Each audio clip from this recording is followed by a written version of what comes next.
mücadeleyi sürdürüyor. Yeneyim tarzında. Evet, İzmir'den bizi izleyen değerli abim, dostum Bir Faruk tıklan Alkan abim denemesi Mustafa mesaj Batu'dan. yollamış. O da bir dörtlük yapmış. Buyurun. Cengiz Han, Hüseyin Gümüşalan, Ali Gürbüz, Serhat Gökmen diyor. Sana yakın. Baş altında bir müsabaka daha sona erdi. Onun sesleri Baş bunlar. altında Yıldıray Pala galip Baş geldi. altı güreşlerinden 2 pehlivan seneye baş Şu pehlivan an tabii olacak. ekrana gelmeyen güreşler Dörtlü. Bu sene iki de şeyden gelecek. Hamza Küsüoğlu, Kürşat Şevki Korkmaz Ligden mücadelesinde abi, sevgili seyirciler şu an ekrana gelmiyor ama iki pehlivan. Baş Doğru mu altından hocam? en iyi iki pehlivan. Evet. Kırkpınar'da da iki Yok, pehlivan ayaktaki ve onlar şöyle bir değil. güzelliği var. o güreş Şimdi hakkında buradan bilgi verebilir baş misin pehlivanlar çıplak çıkan- gözle? Göze bakayım onlara da. Başaltı pehlivanı aynı puanla devam edecek. Bundan sonra baş pehlivan oluyor ya. Evet. Başaltı. Baş güreşecek. CV Enerji Ligi'nde başa çıkacak. Başaltının aldığı puanlarla çıkacak. Bu arada Volkan, Faruk abi. Evet, Kürşat Alkan Şevki abinin sana Korkmaz çok selamları bastırmış var. durumda sevgili seyirciler an itibariyle Hamza Köseoğlu'nu. Şu an ekrana Sağ olun. gelmiyor ama o Allah'ın bilgiyi sınırı verelim dersi sizlere. görüşürüz. Hamza Köseoğlu da bir Güneş sürü sever, öncenin abimizde. yorgunluğu var mutlaka. Bu mevzili ekranlarında uzamış müthiş bir heyecan. Doruk'ta.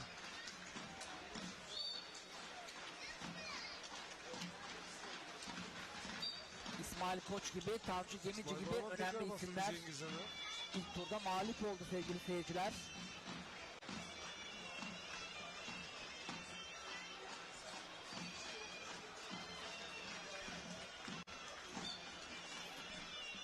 Kürşat tekrardan bastırmış durumda İsmail şu anda. Balaban Hamza bastırdı. Köseoğlu'nu.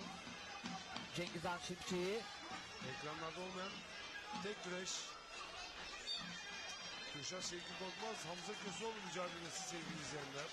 çok da yanaşmak istemiyor İsmail Balaban Cengiz Han Şimşek'e. Tabii tehlikeli olduğu yerler var Cengiz Han Şimşek'in. Cengiz Han Şimşek çok kuvvetli. Pozisyon geldiği zaman çok çarpıcı. Onu İsmail Balaban biliyor tabii. Özellikle Kızlıkla sevgili seyirciler elleri pençeleri beline çok tazik çok uyguluyor kuvvetli İsmail Balaban. Cengiz Han Şimşek'in. Paçayı da Rakipleri bulmaya için çalışıyor bu ama handikap. Yani İsmail Balaban'a galiba karşı şimdiye fizik kadar üstünlüğü var. başarmış değil. Gençliği var. Ve hırsı var. Geçen yılın olayından dolayı.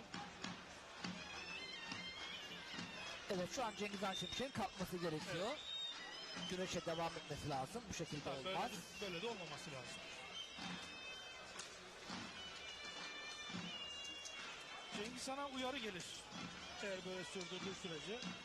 Devamında da ihtara dönebilir. Çünkü iyi niyette güreşi arayan bir rakip var. Güreşin iyi niyeti güreşe girmek. İsmail Balaban da onu yapıyor, bastırıyor. Bak.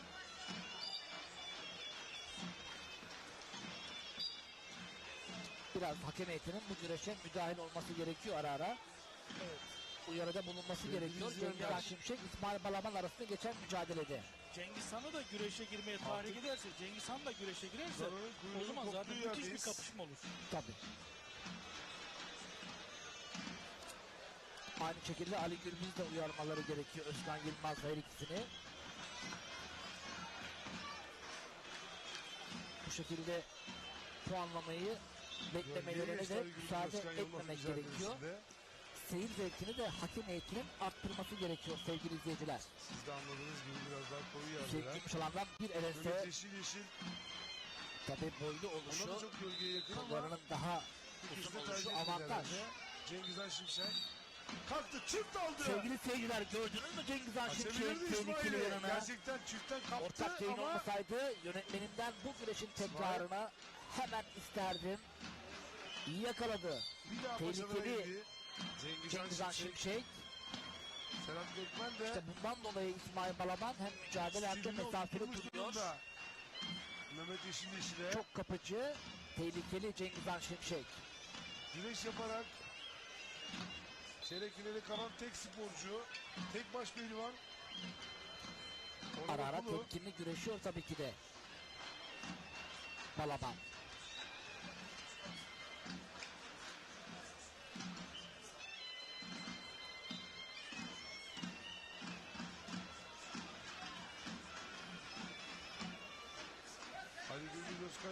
bez molası verdiler. Evet, Kürşat Şevki Korkmaz hala bastırılmış bir vaziyette. Kazığı vurmuş. Mustafa Batu gümüş alan Mücadele devam ediyor artık sevgili tamamıyla izleyiciler. O puanlamaya bilgiyi verelim. konsantre olmuşlar. Ardından şu an için Bekliyorlar. kaldırmamış Hamza Köseoğlu'nu. Çıplak gözle baktım.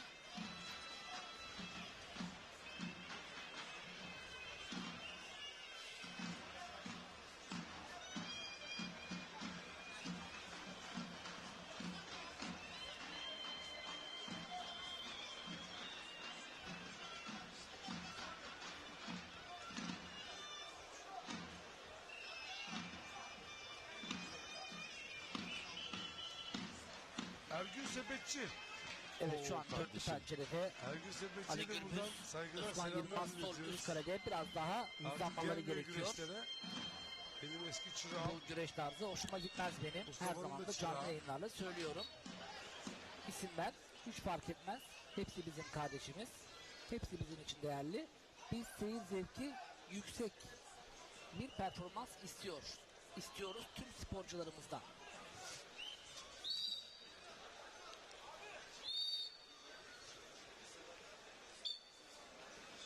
Orhan Okulu ilk çeyrek finale adını yazdıran isim oldu.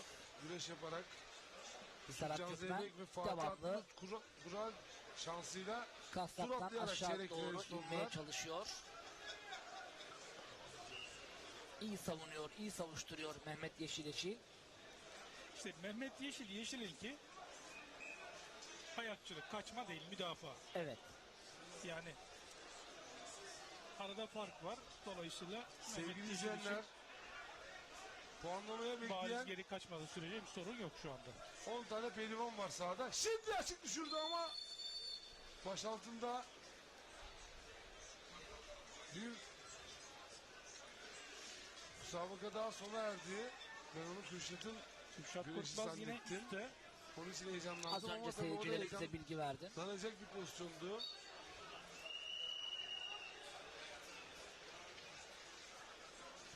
Tabii davulcularına çalması gerekiyor.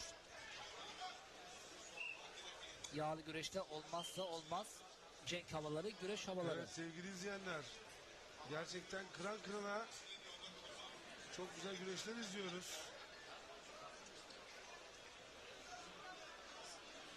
Kürşat Şevki Korkmaz ekranlarda Uzun olmayan boylu güreşte oluşumu Mustafa Batı'ya ara ara gösteriyor. Hüseyin şu Gümüşalan. anda rakibine dış kasnaktan Mustafa Batu uzun boylu rakiplerini de beline kolay bir giriyor. şekilde Oradan ensesine basıyor. bazen Adeta sık yatırıyor, bazen iki suplex kat atıyor. etti.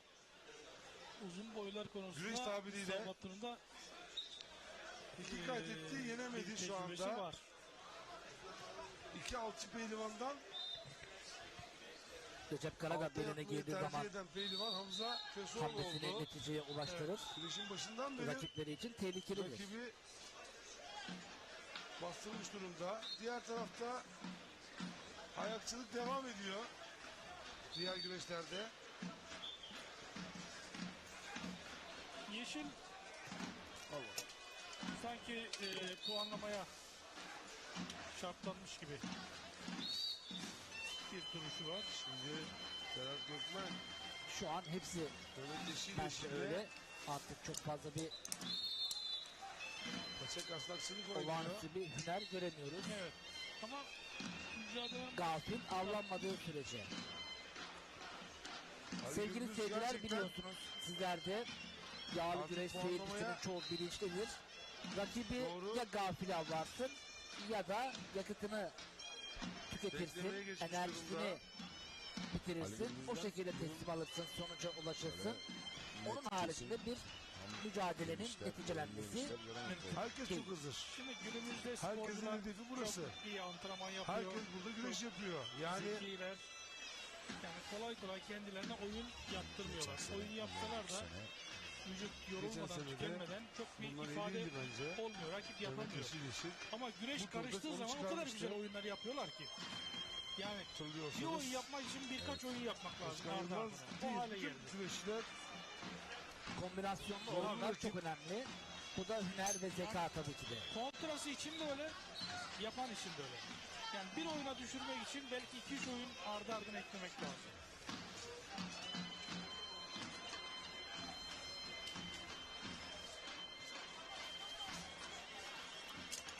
Mete Dergin de o tür kombinasyonlu oyunları sever. Tabii.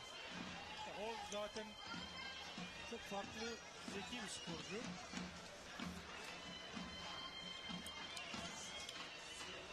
Önce o, ardından da Recep Kıra, Ahmet Taşçı döneminde Sevgili izleyenler, bitirmişlerdi. bütün heyecanı size vermek istiyorum ama şu anda gerçekten Ahmet beni Taşçı'nın önünde heyecanlandıran durabilmek bir mümkün mü? atraksiyon Ama Vedat Ergin, Çangalcı, yok güreşlerde. Şimdi Esnek, İsmail kasma aldı, paçalara ayakta indi. dura dura Aynı şekilde Serhat karşıyı Gökmen tüketmişti. kasma aldı, paçalara indi ama Bakın sevgili seyirciler, İsmail Paçayı Balaban aldı. kasnaktan Yürüse paçaya uzanmaya çalışıyor ama heyecan yaratacak tam bize yanaşmıyor. ama Mesafeli paçaya uzanmak istiyor.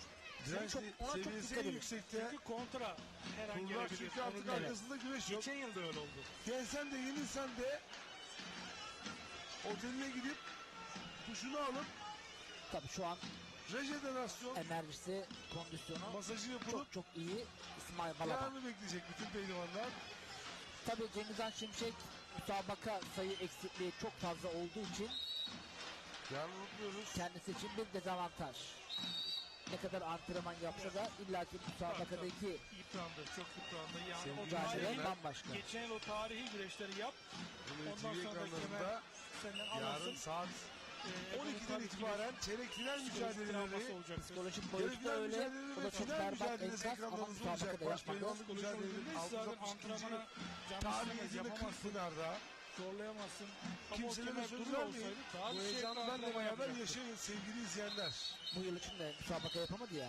Tabii O o da da var. Kırkpınar'daki performansını çok Tabii, tabii. olumsuz etkiler. Serhat Gökmen dizleyerek aşağı doğru aşağıdan mücadele veriyor sevgili izleyiciler. Tabii Mehmet Yeşileşil'in dizleyip kalkması ekstra bir enerji. Şimdi bizim zamanımızda ustalarımız Mehmet Yeşil gibi iri, Pınar'da önemliden bir görsel kasalı bir ritüel rakipler olan karşısında peşrefi direkt maalesef güreşmememizi günümüzde ister. baştan Yanlardan sağma formayı dahilinde yapılıyor. Bu yaklaşmamızı önemli. isterdi. Bunu Serhat önlemeliyiz. Gökmen dikine Pehlivanlar uyarılmalı. Özellikle giriyor. de baş pehlivanlarımız. Mesela Yalçın Üncül yandan Çünkü dalıyor. Baş pehlivanlar Mecbur TV'lere yandan çıkıyor. girmesi Ve lazım. dünya seyrediyor. Fiziki En iyisini kapasitesi yapanlara peşref için çok ödül üstün olmayınca veriliyor. En iyi peşref dikine çeken gitmesi diye. tehlike. Hele Ertuğrul ödülü Dağ var deviren Kırkpınar'ın. gibi Daha deviren En Mehmet Yeşil centilmen diye bir ödülü Yani- var. Ama genelde bu öyle dizleyerek sporcular aldığın için- zaman üzerine çöküyorlar. doğruyu söylemek Bu böyle. gerekirse Edirne'li pehlivanlara gidiyor. Yani öyle oluyor. Maalesef öyle oluyor. Yani gerçekten en iyi peşref çekeni değil de belediyenin kendi sporcularına bir nevi teşvik etme amaçlı bir uygulama. Ama bu uygulamanın muhakkak gelişmesi lazım. Gerçekten en iyi peşrefi Ali en Gündüz ve Özkan centilmeni Yılmaz'a her ikisine de ödüllendirmeliyiz. iftar verilebilir. Şahsi fikrim. hangi boyda olursa olsun. Güreşin uzanması bakımından sevgili seyirciler. Serhat Gökmen. Mehmet Yeşil mücadelesi. Vallahi iki kat etti derler ya. Güreş tabiriyle. Evet, Kürşat Şevki Korkmaz Kürşat Şevki hala Korkmaz rakibini bastırmış iki bir kat etti. vaziyette. Bu arada kol sarması mı yapmaya çalışıyor? Şöyle bakıyorum, hayır. Kafasına çöküp anda daha da eritmek İnanılmaz istiyor. bir şekilde Şu an ekranlara yansımıyor. kafasına Bir kas tazik kanadı vuruyor. yapabilir mi sevgili seyirciler? Sadece Ekranlarda olmayan eritmek ister gibi bir Her an bir kas kanadı pozisyon gelebilir. var Ramazan. kaslarını da Her an gelebilir. kas kanadı da olabilir, belli Keçilik olmaz. kızı da yapabilir. Öyle bir Şu an yeniş yaptı ekranlara geçen yansımıyor haftalarda sevgili şeyleri seyirciler. hatırlıyorsan. Sanıyorum En azından tahayyül edebilmeniz Tekirdağ'da bakımından. bir Bir tur güreşteydi. öncenin yorgunluğunu görüyorsun Kürşat değil mi Şevki Ramazan? Korkmaz Evet. bayağı formda Çünkü sevgili Hamza izleyenler. Köseoğlu böyle uzun süre altta duracak Bunu bir sporcu değil. görebiliyoruz. Ki Hamza Köseoğlu da Tam buraya ölür yazılmış. dirilir. Tabii. Hedefini Altta burası yatar, koymuş, yerin burası altına seçmiş. gider çıkar, yine de pes etmez. Canının içine çok iyi takar Hamza Köseoğlu.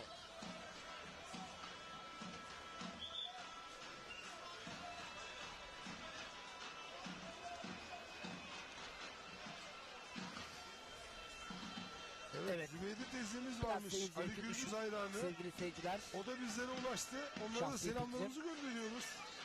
Ali Gürbüz'e dualar Tamam, ediyor şu Tarık anda Kızpınar Zübeyde kimse teyze. hata yapmak istemiyor ama Saygılar, Yok. sevgiler Sayın ama Zübeyde seyir değil. zevki düşük. Sevgili izleyenler, yaklaşık 2-3 dakika içerisinde her an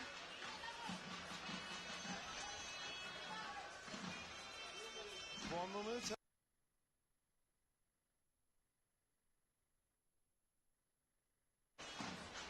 ekranlara gelmeyen güreşte Kürşat Şevki Korkmaz rakibini adeta ezdi.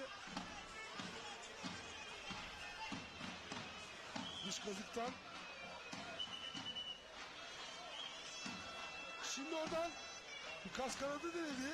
Tabii bu Ekranlarda şekilde yok. 40 dakika olunca da 30 dakikadan 40 dakikaya Çıplak gözle izliyoruz sevgili izleyenler. normal devre süresi arttırıldı sevgili seyirciler, biliyorsunuz. İşte bir anlam da ifade etmiyor bazen. Yani tam kulenin önünde yapıyorlar güreşi. Ben Bizden sürelerin gizlenmek makul için her olduğunu şeyi düşünüyorum. yapıyorlar. Biz de ayağa Şu kalktık anda. izliyoruz. Bazı turlarda böyle Hamza duran Köseoğlu Kürşat Şevki Korkmaz mücadelesini. mücadeleler olacak. Diğer tarafta şimdi İsmail Balaban. Yine bastırdı İsmail rakibini Balaban ama yine bastırdı. o paça iplerini bir türlü bulamadı. Davut'un ekibi hızlandı. Şimdi Güreş havalarıyla, cenk havalarıyla. Onlar da güreşin dinlenmeye hızlanmasını geçti istiyor. Cengiz Han puanlama için. Benim istediğim gibi. İsmail de ayrıca onu teşvik etmeye çalışıyor güreşe. Volkan Sık sık bıyıklarını düzeltiyor. puanlama kalkıyor. Cengiz Han Şimşek. Valla Türkiye Geleneksel Güreşler Federasyonu Başkanı dün açıklama yaptı açılışta. Yaptığı konuşmada baş pehlivanlık güreşlerinin seneye Serhat Gökmen'e de ayrıca tebrik ediyorum. Devamlı Ama dikine dikine olmayacak Gerçekten. dedi. güreşe Daha önce gömülüyor. bize Deyim yerindeyse. bildirilen açıklamada da sadece ve sadece final denmişti. Bakalım nasıl bir karar alacak. Çünkü seneye zaten 32 baş pehlivan güreşecek burada. 24 baş pehlivan Mehmet Yeşil'de ligin 22 en iyi yaşında 24'ü Bunlar baş pehlivan hak olmuştu. kazanacak buna. Genç yaşta. Ayrıca Kürşat 8 Şevki pehlivanda Korkmaz da devamlı baskı burada yapıyor Hamza Kırkpınar'dan Köseoğlu'na. 4-5 gün güreş önce ayakta devam ediyor yapılacak şu an. Ayağa kaldırdı.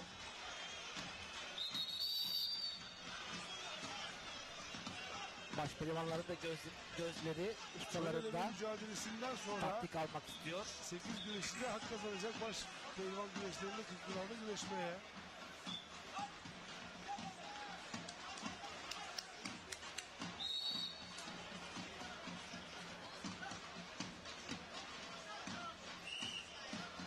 Tabii ben Ahmet Taşçı'nın hiçbir ustasına baktığını görmedim. Sevgili İhtiyaç izleyenler, duymuyor. Zaten 662. güreşe tarih gömülünce Kırkpınar'da sonucu 6 çift güreş bağlıyor. yapıyor. Ya, Ahmet Üçüncü Taşçı turda çeyrek sıra finale dışı kalma bir baş mücadelesinde pehlivan. bunlardan sadece bir güreş sonuçlandı. ama şu an günümüzün Oranın çoğu bu- baş pehlivanları Rakipsiz Daha bir yapılacak ustalarla çeyrek final kontak mücadelelerinde temasını kurmak istiyor. güreşmeye hak kazandı. Kurra'da 14 ve 13 ve 14'ü çeken Yusufcan Zeybek ve Fatih Abdül'da yarın yapılacak çeyrek finalde kol bağlayacak 3 pehlivandan 8 pehlivandan 3'ü. 5 pehlivanda en fazla yarım saat içinde belli olacak. Rumeli TV ekranlarından biz de sizlere heyecanı an ve an evlerinize taşımayı planlıyoruz sevgili izleyenler. Puanlama vakti geldi. Herkes puanlama vakti geldi diye güneşi bıraktı. İşte bak puanlama Çoğu baş sırasında pehlivan Cazgır'ın şöyle puanlama yapılmalı. anonsu İhtar alan pehlivan. yaptığını baş pehlivanlık zannetmişti. güreşlerinde diyor. Evet. Şimdi baş pehlivanlık Ben de güreşlerinde öyle zannettim. puanlama saati gelmiştir diye bir laf var. Bir de ihtar aldığı zaman baş pehlivanlık güreşlerinde ihtar almıştır. Hayır abi şimdi kanalın kuyruğunu koptu yer. Baş pehlivanlık güreşlerinde dedi. Birisi bıraktı öteki çiftten bir kaldırdı, bir kaldırdı. Ahmet Pehlivan'a ihtar verilmiştir dedi. Ha işte adamı yaktı. Doğru mu? Şimdi herkes puanlama saatini bekliyor. Bu saatlerde yapılan anonslar çok önemli. Yani baş pehlivanlık güreşlerinde diye başladığı anda şimdi biraz sonra anons izleyeceğiz. Anons dinleyeceğiz biraz sonra. O anonsda diyecek ki baş pehlivanlık güreşlerinde puanlama vakti gelmiştir. Baş pehlivanlık güreşlerinde Mustafa Batu ile Hüseyin Gümüşalan'da puanlamayı bekler durumları var. Yani Evet, nihayet puanlama devresine Evet, şimdi geçildi sevgili seyirciler. Biz de herkesin çok fazla beklediği anlatacak bir şey bulamamıştık puanlama gerçekten. 2 dakika Biraz sonra Yasu başlayacak. Bez molası ve sonrasında Çok güzel tatlı bir tane çeyrek bizim finale yanımıza bakalım civciv hangi geldi. baş pehlivanlarımız kalacak. Hak eden En kazansın. küçük rengi Canı sahanın gönülden bayan isteriz. izleyeni. Adı ne senin?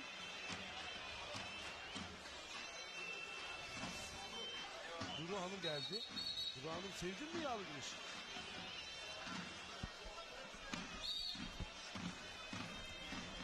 Evet, zaman Evet, su şu gibi anda Duru Hanım akıp geçiyor yanımızda. sevgili seyirciler. Duru Hanım Bu sevdin mi dualı güneşi? çayır Sarayiçi Kırkpınar Er Meydanı'nda Aa, öyle kimler olmaz ama, öyle güreşti, söylemen lazım. kimler sevindi, kimler üzüldü, Hayda, dili bunu olsa da konuşmayacak. konuşsa Bizimle ama röportaj zamanı yapıyor. durduramıyorsun. Takalım kafana. Ve Mehmet Yeşileşil ekranlarımıza geliyor. Evet, Duru Hanım şu anda Antalya, Şu anda Karaözlü, ekranlarda. Açık Karaözlü Duru ama Hanım hoş geldin. Balıkesir Büyükşehir İsmini de Belediyesi alabilir miyiz? adına güreşiyor. Kaça Yağlı gidiyorsun sen? güreş koordinatörlüğü yapıyor. Ustalık yapıyor Balıkesir'de. Ana sınıfına gidiyorsun sen. Kocaman olsun ya maşallah. Konuşmak istemiyorum. Evet.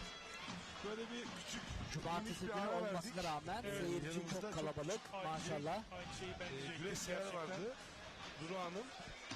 Yağlı güreş izlemeye gelmiş babasıyla beraber. Sanıyorum bize Baş pehlivanlarımızın ustaları sağlayan da ekrana geliyor. ekibden bir arkadaşımız. Durmuş, Sermes Bulut, Kemal Yılmaz, Bayram Ertan. İyi bir hoca, iyi bir ustadır. Çok takdir ederim özellikle Bayram Ertan'ı. Onu konuk aldık. Okan Aksu'yu. Ana sınıfına gidiyormuş. Şu an Seneye birinci sınıf mı gidecek? Mustafa Kemal Karaboğa'yı görüyorsunuz. Aa maşallah bayağı iyi O ya. da Antalya Büyükşehir Belediyesi'nin Maşallah, maşallah. sporcusu. Evet. Çok tatlı bir kızımız vardı. Onunla Sermes sohbet Bulut ettik. Hadi ve Biz de Atış Korkmaz, Benim Kürşat de ıslak Korkmaz'ın havlu güreşim sırtını oldu. aldı. Kürşat Korkmaz'ın babası. Babası. Korkmaz da gerçekten çok teknik bir sporcudur. ve yine iyi bir usta Okan Şu Aksu. anda puanlama güreşi Çok için Salih pehlivan'da bütün emekleri pehlivanlar, vardır. Evet. İkisinin de. baş pehlivanlar son taktikleri alıyor. Antalya Ve Gökhan Arıcı Hüseyin Gümüşalan, Gökhan Arıcı hem eniştesi hem ustası. İsmail Balaban. Hüseyin Gümüşalan'ın hem eniştesi Gökhan Arıcı hem de Gökhan Arıcı'nın çırağı Hüseyin Gümüşalan. Şu Hem an çırağı hem kayınçosu oluyor. giyimlerinde ise sıkıları Öyle duruyor. anlayacak bir Baş şekilde. pehlivanların. Yağlanıyor İsmail Balaban Şu an şimdi. en çok yorulan biraz Mehmet Yeşileşil ile Serhat Gökmen olmuşlar Ya. bence. Bu sporu yumuşatıyor. Bir de tabii Sevgili izleyenler. Hamza Köseoğlu çok yoruldu. Ya olmasa şu anda kırmızı kurdeleyi bağlıyor Kürşat İsmail Çetin Balaban. Korkmaz karşısında. Sen Onda güneş bir yaparken tur önce böyle yorgunluğu belliydi. Onun geldiğinde özel bir yorgun var mı? Ben alayım onu diye. Bayram İslamoğlu, uğraştın. Süleyman Başar'ı Uğurlu görüyorsunuz geldi, sevgili inandı. seyirciler. Kurdele kırmızı. Yani burada olmasa bile varmış gibi davranıyor. Bayram İslamoğlu da ayrı bir değer verir Cengiz Han Şimşek'e karşılıklı. Buz gibi suları. Mayo olarak da birileri çıkarken inşallah mavi mayo olmam, kırmızı mayo olurum diye isterdim. Genelde de olurdu. Bakalım Sarı Fırtına Şu anda Ne Mehmet yapacak? Yeşil Yeşil'de yağlanıyor. Han Şimşek karşısında. Cengiz Özkan Han Yılmaz Şimşek geldi. geçen yıl öyle güzel bir Yeşil'in cümle yanına. kurmuştu ki O da sporla yağlandı. edebiyatı birleştirdi. Soyadım Şimşek gibi dedi. Şimşek Serhat gibi Gökmen. çaktım dedi er meydanda. Şu anda Gerçekten ekranlarda öyle güreşler olmuştu. bol bol Kürşat yağlanıyorlar. Korkmaz'ın babası Atış Korkmaz da çok heyecanlı. Yerinde Bakalım. duramıyor. Kolay değil. Kürşat Korkmaz da yenerse ilk defa çeyrek finale çıkacak.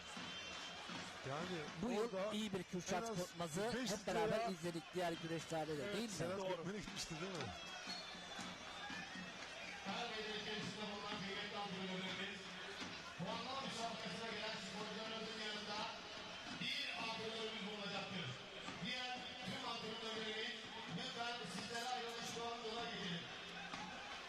Evet, puanlama için her şey hazır.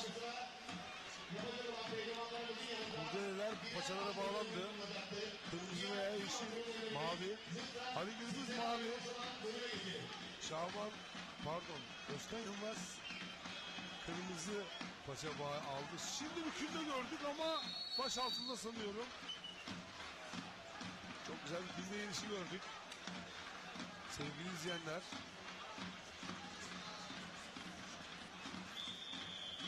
Evet, güreş başladı. Ali Gürbüz, Özkan Yılmaz puanlaması başladı. Hüseyin Gümüşalan, Mustafa Batu puanlaması da başladı.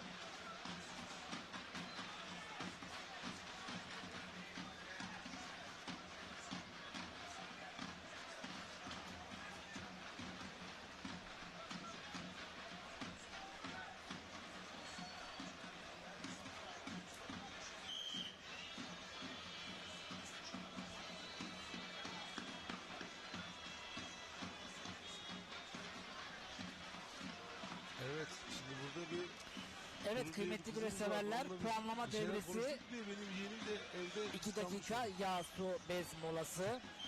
Biz de reklama girmişiz ama tabii Ağlamazın en sevdiğim yeğenim sensin. güreş olmayan bir esnada reklama girdik. Mahmut Büyük Çünkü bizden kendimizi ulaşmış. kaptırmışız. Telefonumuz da sessizde. Bergama'dan hayırlı yayınlar Volkan. Program Kıran müdürümüz çok hemen güzel güreşler uyardı. oluyor. Geç Tüm gördüm güreşlere ama. başarılar diliyorum Şimdi demiş. Mahmut puanlama abi devresi ellerinden kalmış öpüyorum olduğu ben de. yerden devam ediyor sevgili izleyiciler. Deve sahibidir. Daha deve pür yeri dikkatli vardır. bir şekilde Dağlı olacaklar. güreşini çok Hata sever. yapmak Ben istemeyecekler. güreş aşığıyım. Ama deve güreşsin ama insan güreşsin. Ali Gürbüz, Özkan Yılmaz sol üst karede. Serhat Gökmen, Mehmet Yeşileşil sağ üst karede. Cengizhan Şimşek, İsmail Balaban sol alt karede. Mustafa Batu, Hüseyin Gümüşalan sağ alt karede. Aslında Hüseyin Gümüşalan, Mustafa Batu güreşini de ara ara normal devrede Mehmet Yeşileşil, Hamza Köseoğlu ile değiştirebilirdi değil mi hocam? Evet, evet, olur. Evet, Yeşil sevgili müthiş bir izleyenler. dalış yaptı ama Tüm hızıyla yayınımız devam ediyor. Serhat Gökmen Ki Puanlamalar dalışları başladı. çok güzeldir. Evet. Özellikle kontratakta. Cengizhan Şimşek, İsmail Balaban sol alt köşede. Serhat Gökmen, Mehmet Yeşil. Sağ üst köşede. Şu anda daha puan alan yok. Puan alan galip kısma geçtik. Bastıran galip kısma geçtik sevgili Çok izleyenler. güzel tek Şimdi daldı. hadi bir Güzel dalar Ali Dalma- Gürbüz. Az dalar ama jeneriklik dalar değil girişimde mi? bulundu ama Ali bu Gürbüz girişim her, çok Şahin Bey kaldı. güreşlerinde Osman Aynur'a çok güzel Evet. dalmıştı. Hatırladınız mı? Ali Gürbüz her oyunu kuralıyla yapabilen bir sporcu. Ama oyun evet. Ve Hüseyin Gümüşalan Çeyrek finale Evet, çıkan ilk Hüseyin sporcu. Gümüşalan. çeyrek finale ismini yazdırdı sevgili seyirciler. Hüseyin Sevincini Gümüşalan bu çeyrek finalde şekilde sevgili izleyenler. gösterdi. Tekrarını Yine izleyeceğiz. göğüs Pozisyonu. çaprazdan tek budamayla. Ve izliyoruz. Kıymetli güreş severler. Hüseyin Gümüşalan Hüseyin Gümüşalan koşa göğüs koşa gidiyor çaprazından artık budaması yıkanacak. gerçekten Ve kendine yardım özgü edecek. ve Tekrar şahsına izliyoruz. münasır. Gidiyor, Bakın çok güzel. Gerçekten. havadan kestiriyor. Zaten Ayaklarını yerden kestiriyor değil mi budamasıyla hocam? meşhur bir Gerçekten pehlivan. o kadar İki turu güzel da bir budamayla budama geçti. Bu oyunu Bundan çok önceki güzel turda yapıyor. Çok budamayla beceriyor. geçti ve sevinç Ali gösterilerinde Gürbüz'ün bulundu budamasıyla sevgili izleyenler. Gümüşalan'ın budaması Hüseyin benzer değil. Gümüşalan Farklı. çeyrek finalde Hepsi de güzel yapıyor. Kocaeli Ama Hüseyin Gümüşalan'ı Büyükşehir da Belediyesi gerçekten tebrik ediyorum. Başkanı Sayın Şaban Tahir Yılmaz'ı da Büyükakın'ın yapmıştı. pehlivanı. evet. Kurtkere Kocaeli güreşlerinde 2 yıl önce. Spor'un Hüseyin Gümüşalan göz daha çok bebeği Hüseyin Gümüşalan bu oyunu yapıyor. son 8'e ismini Evet. yazdırdı. Ali Gürbüz Yarın denk çeyrek gelirse finalde yapıyor. mücadele edecek. Ekranlarınızda Ali Gürbüz Uzaktan yapıyor Evet. Hüseyin Gümüşalan. ve Hamza Köseoğlu güreşini merak ediyorum sevgili Kim seyirciler. Yılmaz? Şu an Şaban Yılmaz değil. sandalyemden doğruldum. Özkan Ayakta Yılmaz. bakayım diyorum.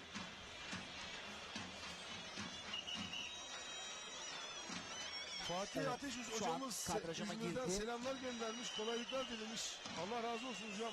Dua Zaten et şu an bize. dörtlü pencereyle Fatih artık Ateş hocama saygılarımı Hamza Köseoğlu'nu da sunuyorum. göstermesi gerekiyor.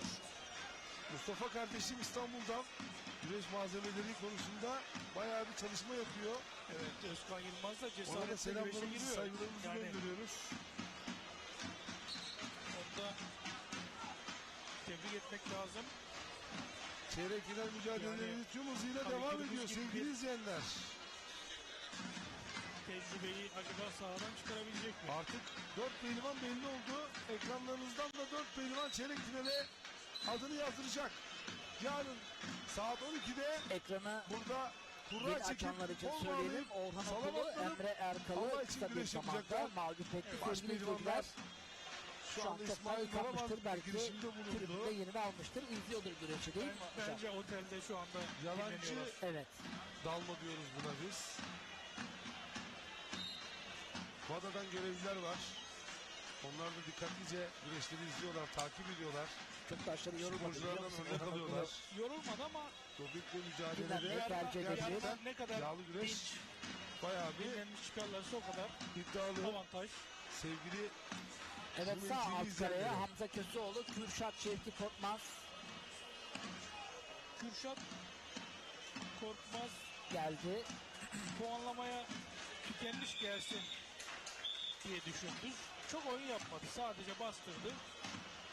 Rakibinin kazıktan çekti. Boynuna da basarak. sevgili izleyenler saat 19.22. Şimdi Hamza oğlu Kürşat Şevki Korkmaz mücadelesi de ekranlarınıza geldi.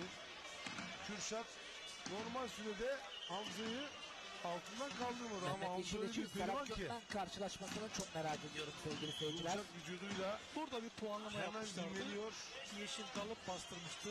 Tartışmalı pozisyondu. Minderden gelen Geçmişte ikisi arasında. puanlamayı iyi bilen, iyi yapan bir pehlivan. Ekranın sağ alt köşesinde izleyebiliyorsunuz bu mücadeleyi. Biz burada çıplak gözle izliyoruz. Oradan bakmıyoruz o mücadeleye. Çünkü tam önümüzde. Orada Ali biraz- Gürbüz bir Şimdi tutamak Ali Gürbüz istedi. Uyandı bir hemen hamle yaptı Özkan ama- Yılmaz savuşturdu. Özkan Yılmaz bu bir suyu hayli diri. şey kaldı hamle.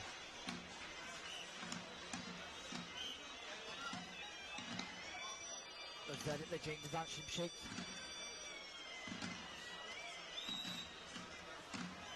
İsmail Balaban müsabakasını da çok merak ediyorum. Evet Yılmaz Büyüktaş hocam İzmir'den. İzmir Güreş, Geleneksel Güreşler Federasyonu İzmir'in temsilcisi. Ölüp dirilen Volkan bir Bulut, sporcu yöneticiliğini Hamza seninle Köseoğlu beraber sağ alt karede sevgili izleyiciler. İzmir'de yayını izliyorum. İyi yayınlar diliyorum demiş. Yılmaz Yine çok Büyüktaş sakin, hocama yine- selamlarımızı saygılarımızı gönderiyoruz herhalde değil mi? Rakibinin erimesini Senin de bekliyor. hocalığını yapmış bir isim. Güneş enerjisi Şu anda bittiyse emekliliğin ve rüzgar enerjisine hemen Geleneksel dönüşebilen Güreşler bir sporcu Federasyonu Hamza İzmir Köseoğlu. temsilciliğinin keyfini çıkarıyor diyebiliriz. Volkan. Faruk Alkan abi. Normal sürede 6 kez bastırmış. Cengizhan'ı. Öyle mi? Bir dakika Ama sonra Onları da takip ediyorlar Kırpınar orada. Akşam Davut'un yemeği senden ekibinin diyor. Tamam inşallah. tempoyu arttırması gerekiyor. Hüseyin Gümüşalan'da mı demiştik biz? Şimdi inşallah. İkimiz de değil mi? Ali Gürbüz kastağı buldu. Şimdi Kastağı bulduğu Hamza zaman Köseoğlu- rakipleri için tehlikelidir. Ama savuşturdu Özkan Şimdi Yılmaz. arkasına geçti Kürşat. Faul olabilir. Bu arada Kürşat sevgili yapmadı. seyirciler İş Hamza şampiyon olmadı. Köseoğlu da Çok sevdiği enteresan. pozisyon. Yani puan geldi gitti. Çünkü çok esnek ve yumuşak bir vücuda sahip Hamza Köseoğlu Tam oradan bir karıştılar bunlar. savuşturabiliyor. Hamza Köseoğlu, Kürşat Puan Şevki Korkmaz geldi gitti yani o mücadelesi. kadar. Bakın Hamza nasıl şimdi kontratakla daldı. Kürşat tehlikeli bir karşıladı. pozisyona üretebiliyor Arkasına ama çok geçebilir. iyi Girdi. haddini. Şimdi Çelgar Ve geldi. sevgili Belirle seyirciler girdi. kıran kırana mücadele Sert ve aşağı geldi. sırt üstü düştü Kürşat artık. Şevki Korkmaz. Kürşat Şevki Korkmaz Çeyrek çeyrek finalde. final ismini yazdırdı. Sevincini bu şekilde gösteriyor. Hamza Köseoğlu yapacağını yaptı. Elinden geleni yaptı. Evet, Ama daha diri, Tekrarını izliyoruz. daha Kombin oyunlar. istekli ve Buradan istirahlı bir Çangalı taktı Hamza Köseoğlu. Kürşat Şevki Korkmaz Belirle girdi karşısında Kürşat. yapacağı bir şey olmadı. İşten Çangalı Bakın yine son denedi. Mücadeleye kullandı bakın. Açık orada. düşürmedi ama Bir puanı çangal aldı. yapayım dedi, bir salto atayım dedi ama daha Klasik kuvvetli sevincini bir yapıyor. Kürşat Evet, Şevki sağlam Korkmaz Kürşat sevgili Korkmaz izleyenler. aldı. Evet. Kürşat'ın kürsüye Çok formda geldi. Bir Çok turu belliydi. yarın da bir tur Adını çeyrek geçerse finale kürsüyü yazdırdı. Yarın her garantileyecek. şey olabilir. Her şey olabilir sahada.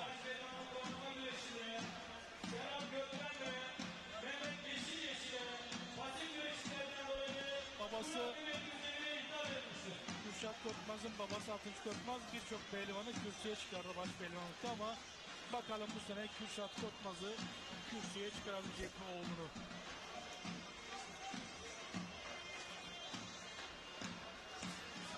ekran üçlü pencerede devam ediyor sevgili Evet, üç seyirciler. tane Başka güreş bir kaldı, üç tane karşılaşma bilet. yok çünkü. Şu an Bakalım bu için biletler kime gidecek sevgili izleyenler.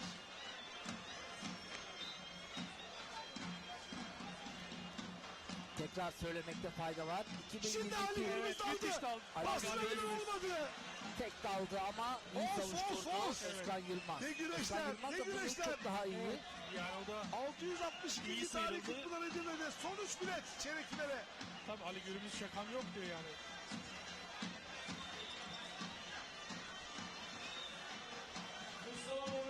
Tekrar paçalara uzandı Ali Gürbüz'ün.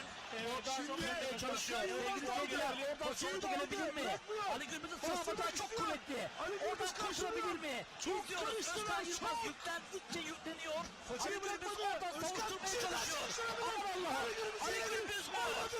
Özkan Arkasına Yılmaz mı? geçebilir. Orayı Kurtardı. sanmıyor. Paçayı bıraktı. Ve oradan kurtulabilir mi? Oradan Özkan kazanabilir. Yüklendikçe yükleniyor Özkan sevgili Yılmaz. seyirciler. Hala Hala, hala aman hala. Allah'ım. Neler Çok oluyor? direndi. Aman Allah'ım. Ali Gürbüz'e bakın. Özkan Yılmaz'a bakın. Ve oradan Özkan Yılmaz mağlup etti. Sevgili seyirciler. Ali Gürbüz'ü. Ali Gürbüz'ü Ali Gürbüz çok üzgün. Ve Özkan Yılmaz'ı tebrik ediyoruz. çıkartıyor. Ali Gürbüz'e de geçmiş olsun diyoruz. Sağ bacağını, güçlü olduğu tarafı Elini öpüyor Ali Gürbüz'ün. İşte bu. kurtaramadı. Tekrarı ekrana gelecektir. Yaklaşık 40 saniye direndi. Bakın Paçayı müthiş bir kurtaramadı kombinasyon. paçayı. olduğu tarafı buldu. Çok Bırakmadı. sağlam olmuş paçayı. Çok direndi Ali Gürbüz. Oradan kurtulmak Burada için oyundan çekti. oyuna geçti. Bakın ayaklarını Açık yerden düşmedi. kestirdi Ali Gürbüz'ün. Hala Oradan yüklenmeye bacağını çalıştı. buldu. Ama o bacağı Tekrar arkasına geçecek. bırakmadı Tabii sol bırakmadı. eliyle. Hala yüklenmeye Paçayı çalıştı. kurtaramadı. Çok direndi Ali Gürbüz. Oradan öteki paçayı da Hala aldı. sonuna Kasnağı da kadar aldı mücadele artık. ediyor. Bakın Karabacak hiçbir tekrarı şey kalmadı geliyor. Ali Gürbüz'ün. Oradan Hala iyi iyi küçüldü. oldu. Yoksa az daha şu Dış açık kasnağı düşüyordu. aldı. Ali Sevgili Gürbüz izleyiciler. paçayı Hala kurtaramadığı yüklenmeye için çalışıyor. Ali o Gürbüz son oradan paça- birine girmek son istedi ama paçanı kavrayamadı. Ve orada açık Özkan düştü Yılmaz. sevgili seyirciler. Çeyrek finalin Out bir diğer oldu. ismi sevgili Puanlama izleyenler. devresinde Ali Gürbüz'ü Yıldız Sporcu'yu yenmesi ayrı bir moral vermiştir tabii ki de Özkan Yılmaz'a. Evet, İsmail Balaban. Balaban Cengiz Han Şimşek güreşini Bakalım unutmuşuz. İsmail Tekrarına Balaban Cengiz Han bakacakken Şimşek mücadelesinde ne olacak sevgili izleyenler? Evet 4 kez kemer kuşanmış Ali Gürbüz. Geçen yıl olduğu gibi bugün veda Of etti. of ne güreşler ne güreşler gerçekten sevgili sevgili izleyenler. seyirciler 1987 doğumlu Ali Gürbüz ve Paçayı o kadar sağlam 1993 olmuş ki Özkan doğumlu Yılmaz. Özkan Yılmaz O paçayı bırakmadı. 7 yıl yaş farkı var. Evet. Altı- Ama Çekti, 6 yıl. açamadı, itti Özkan Yılmaz'ın açamadı. elinin ne kadar güçlü olduğu orada Oradan her anlaşılıyor. an O paçayı Ali'nin bırakmadı. arkasına geçip Gerçekten. puan alabilirdi ama o Zaten paçayı sezonda bırakmadı. belliydi Özkan Yılmaz'ın iyi Şöyle çalıştığı. derler böyle bir deyim de var. Sözümü de yarım da olsa geri alayım. Paçayı kurtardı Arkası derler daha ya. kapıcı, daha patlayıcı, Gürbüz kurtaramaz. sarmaz demiştim. Yine öyledir ama Sevgili bu izleyenler, sefer Özkan Yılmaz amcası Deyimlerin gibi atasporu. Amcasının yerini alacak. Yağlı gibi. güreş. Alacak gibi. Paçayı Evet, kurtardı. diyebilirim. biraz daha Oradan geliyor. katılaşmış. Şimdi paçayı Ali aldı. Gürbüz döndü bir ara. İsmail Balaban Yorulduğu gibiydi bırakmadı. gerçekten Ali Gürbüz'ün yoruldu. o pozisyonu herkes getiremez. Evet. Çeyrek finale Gerdiremedi 2 de, bilet. söktüremedi de. Ali Gürbüz'ün kuvvetli ayağı sağ ayak dedik. Öyleydi de oradan bastırdı. Hiç bırakmadı. Evet. Çok direndi Ali Gürbüz ama Tabi bu iş böyle.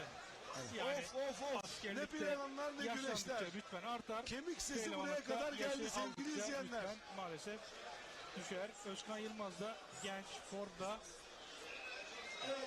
3 yıl Ali Gürbüz'e karşı galip Şimdi geldi. paçayı aldı Serhat Gökmen. Bakalım. Serhat Kökmen, Mehmet Yeşileçil karşılaşması Evet, ekranın sağında her an bir sonuç gelebilir. onlar da zaman zaman kritik pozisyona zorluyorlar.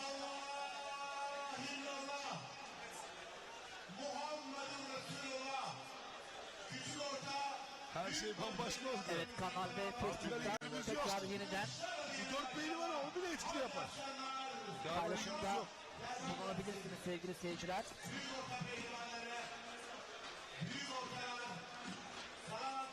Yani o paçayı çok güvenerek verdi. Hani karışmıyorlar. Yani Ali Gürbüz'e kimse karışmıyor. Bekliyor açıklanıyor. Az önceki güreşte de yenilebilirdi. Açılabilirdi. Açılmadı. Eğer burayı geçseydi Özkan Yılmaz geçseydi Ali Gürbüz yarın bambaşka bir Ali Gürbüz izleyebilirdik. İsmail Balaban güreşi arıyor ama uzaktan arıyor. Çok yaklaşmıyor. Cengiz Han Şimşek'in Evet sevgili elbette izleyenler, kondisyon düşmesini son iki bekliyor bilet ama ekranlarınızda. Evet, şu an yayında mıyız? Sevgili Bir değişiklik var mı? Serdar, Hala bir İsmail bana bilgi Balaban ve verebilir Serhat misin? Gökmen midir? Evet.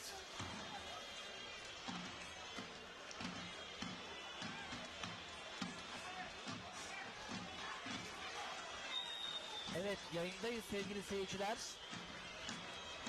Yaktın bizi ortak yayın, yaktın. Hazırlandık biz de, kispetimizi giydik buraya. Motivemizi çok düşürdü bizim ortak yayın. Neyse, inşallah günün birinde Kanal V yapar da Allah'ın izniyle. Cengiz Han Şimşek, İsmail Balaban ve Serhat Kökmen, Mehmet Yeşileçil karşılaşması. Sevgili izleyenler, Bakalım çeyrek finale Şu hangi anda baş hala güneşler pehlivanlar ama sivrisinek isimlerini çıktı. yazdıracak? ziyiyor. Şimdi Gerçekten Cengiz Han artık 2 bilet Şimşek kaldı.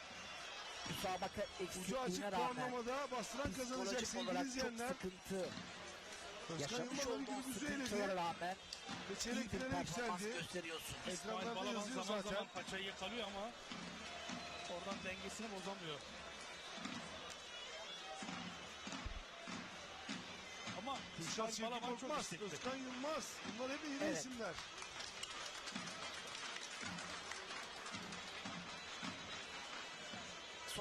Yusuf Can Zeybek çok medyadan avantajlı ya. yayına girebilir miyiz? Yarın Yusuf Can Zeybek finali izleyebiliriz diye düşünüyorum.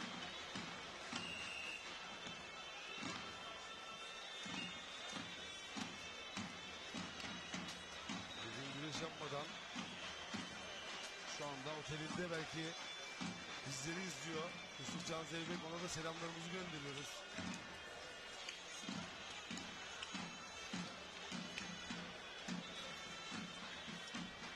Şimdi Evet, şu an Cengizhan tekrar kanal bir ve hamle Facebook ve yaptı kanal ama ve YouTube sayfasından da bizleri izlemeye devam edebilirsiniz. birbirlerini Sosyal çok iyi medyadan tanıyorlar sevgili sevgili seyirciler. izleyenler. Geçen sene Cengizhan Şimşek mükemmel bir kas kanadıyla, jeneriklik bir kas kanadıyla İsmail Balaban'ı geçmişti. Yine İsmail Balaban'ın uzanmaya çalışıyor. saygıdeğer eşi de Cengiz Han Şimşek A tribününden heyecanla iddia çıkabilir. güreşi takip ediyor. Ben de bu arada hemen paylaşımlarımı yapayım.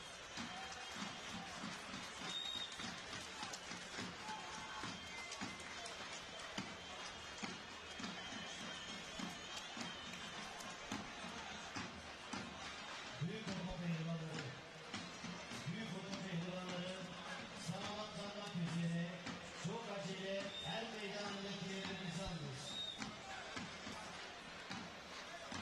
Kırkpınar Davulson'un ekibi de tempoyu arttırdı sevgili izleyiciler. Haydi koç yiğitler. Evet sevgili izleyenler.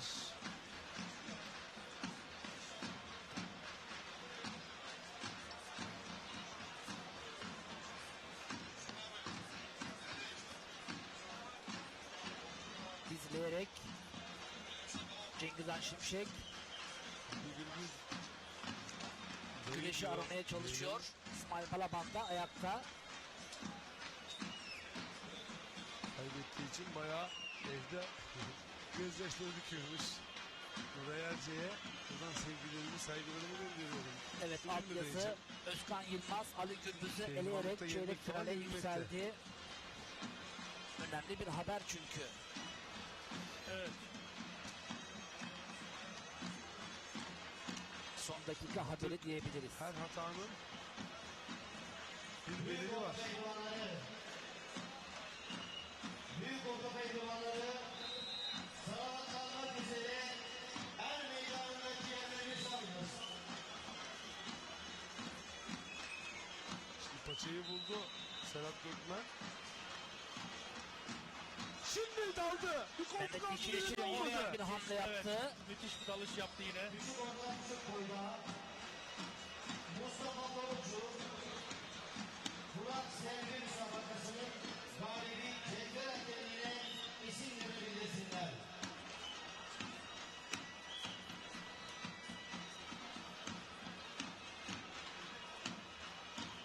Evet sevgili izleyenler.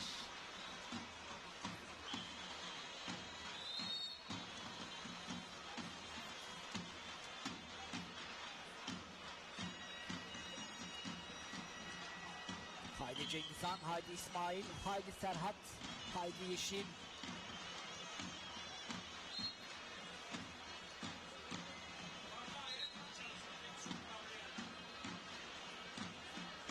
Güreş hareketlendi sevgili izleyiciler. Oradan yüklendikçe yüklenmeye çalışıyor Serhat Gökmen. Mehmet Yeşil oradan Evet. ayaklarından Şimdi- çekmeye çalışıyor. Şu an geldi Serhat gitti Gökmen ikisine de. Gerçekten Kasnağı aldı. iyi Şimdi enerjisini içeriden de tükettiler her ikisi yeşil de. aldı. puanlamada İkinci iyi bir elinde mücadele kasnağı örneği uzandı. sergiliyorlar. Hem Yeşil İki hem eli de kasnakta. Gökmen. Yeşil güreşi canlandırdı. O da yumuşak esnek bir vücuda sahip Mehmet Yeşil. Çeyrek finalde kalma mücadelesinde 2 bilet. Cengizhan Şimşek, İsmail Balaban mücadelesi ekranın sonunda Serhat Gökmen, Mehmet Yeşil mücadelesi ekranı sağında sizlerle birlikte sevgili izleyenler. Şimdi bir budama denedi İsmail. Cengizhan olmaz dedi. İsmail Balaban uzaktan hücum yapıyor. O da yetmiyor. Çünkü daha tükenmiş bir Cengizhan Şimşek yok. Evet. Onu da biliyor.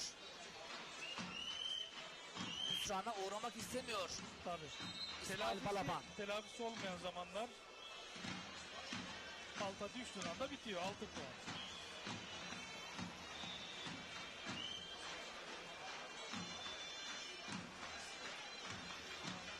Evet, KŞ'de son dakika haberi sevgili seyirciler.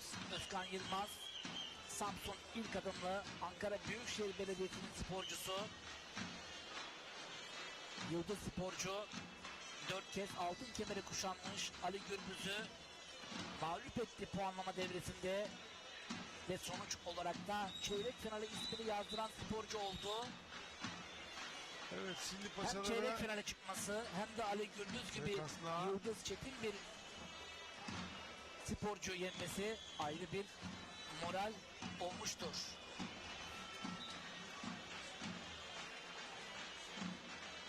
paçayı aldı.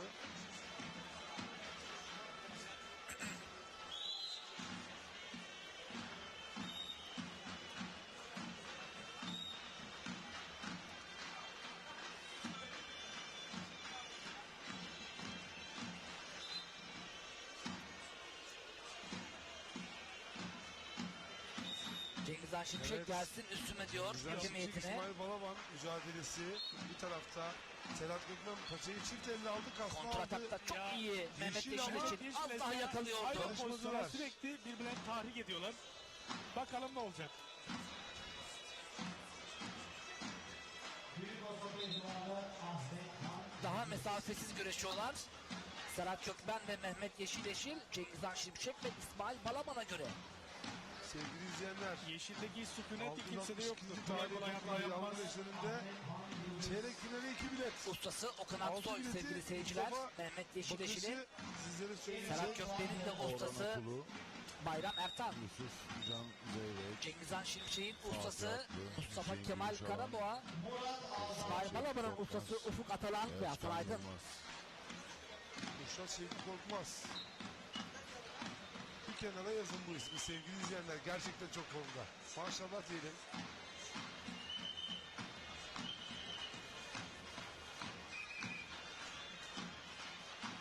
Bağlanmasını istiyor Cengizhan Şimşek. Yakın pozisyona girmek istiyor ama tabii İsmail Balaban iyi analiz etmiş. Geçen yıl onun cezasını çekmişti. Böyle dizeyip kalırsa ihtar gelir.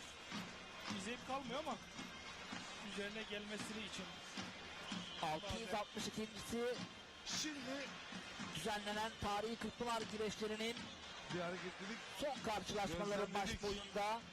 Mehmet Çeyrek Yeşil finale içinde. bakalım isimlerini. Cengizhan Şimşek mi, İsmail Senin ama- Balaban mı? Serhat Gökmen ve Sağda Mehmet Yeşil tamamıyla şimdi. yok. Gölge oldu. Çeyrek finale 2 bilet. Uzaktan paçaları yokluyor. Cengizhan Şimşek, İsmail Balaban Cengizhan mücadelesini Şimşek'le daha da yanaşmasını istiyor. İsmail Balaban'ın. İsmail Balaban da biraz daha çok sabırlıdır bu arada. İsmail Balaban çok olağanüstü Evet. bir sabırlı sporcudur.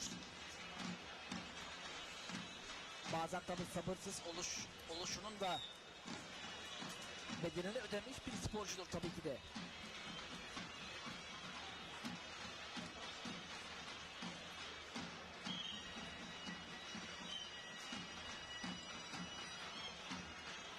Şimdi Cengizhan çift aldı. Bu arada İsmail Balaban boyunduruğuna İsmail karşılık Balaban. verdi. İyi Kurtardı boyunduru boynunu. çeker İsmail Balaban. Dikkat ettiniz mi sevgili seyirciler? Devamlı bıyıklarını düzeltiyor Cengizhan Şimşek. o galip onu motive ediyor. Evet, Ramazan. önemsiyor. Tüm motive Türkiye'de de ediyor. bıyıklarıyla da dikkat çekti. Şimdi Karışık güreşi Cengizhan, seviyor evet, Cengizhan yanlış Şimşek. İsmail Yanaşmak Balaban. istedi. karşıladı. Ankara'dan beden eğitimi öğretmeni Ömer Faruk Dostoğru TNS'de İsmail bir Balaban sıkıntı var alır dedi. diyor. İsmail. Bakalım ne olacak. Cengizhan bu sıralar biraz daha aktif. Sanki değil mi? Bekleyip Mustafa. göreceğiz. İsmail durmadı ama. Mehmet Yeşileşir de çok sabırlıdır. Bir anını bekliyor. Şimdi paçayı aldı Oradan İsmail. paçaları buldu. Savuşturdu Cengizhan Şimşek. İsmail de bekliyor. Sürmesine izin vermedi İsmail Balaban'ın. Valla İsmail Balaban ışık hızıyla Bu giriyor, arada ışık hızıyla şarjım bitti çıkıyor. sevgili izleyenler. Çok süratli bir sporcu. Şarj aletini de evde unutmuşum. Flaşını alacağım. Haberiniz olsun.